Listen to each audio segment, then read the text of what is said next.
Откако во септември 2018 година од страна на надлежните инспекцијски служби бомбастично беше објавено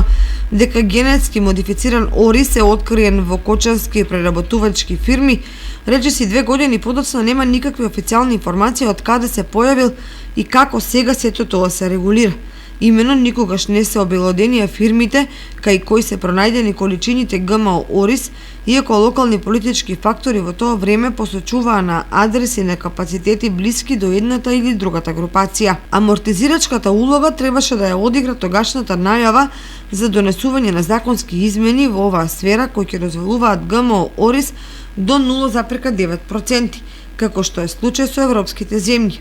2 години од тогаш телевизија Кочани му постави прашање на министерот Трајан Димковски дали има некакви информации со појавата на таков ориз, дали се следат состојбите преку земење мостри и анализи и каков ориз всушност се произведува во кочанските полиња. Па јас верувам дека Агенцијата за храна и ветерина го работи, бидејќи тоа е нивна целосна надлежност во кој што го следат. Знам дека имаат мониторинг систем во кој што надгледуваат, земаат узорци и привлез во државата, но секако и она што веќе е на маркет, односно изложено веќе на продажба, така да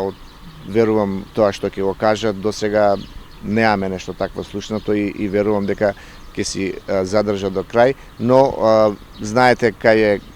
ајде да го кажеме, проблемот во оној кој што се излезе со ГМО, бидејќи за 0,9 ГМО е дозволено, или тоа се рачуна како техничка загаденост, како го користа терминот, е дозволено во Европската унија да се тргува, кај нас е 0, значи ГМО не е дозволено во најмали количини, и тука излезе тоа. Верувам дека сега сите кои што се спремат однадвор за производите кои идат на домашниот, на нашиот македонскиот пазар, тоа мора да го внимаваат и да ги почитуваат правилата што ги имаме и ние. Како и да е, по појавата на ГМО оризот остана само шпекулациите кои или кои се увозниците и која е крајната адреса каде тој завршил, како што остана отворено и прашањето дали и колку истиот е навлезен кај индивидуалните земјоделци.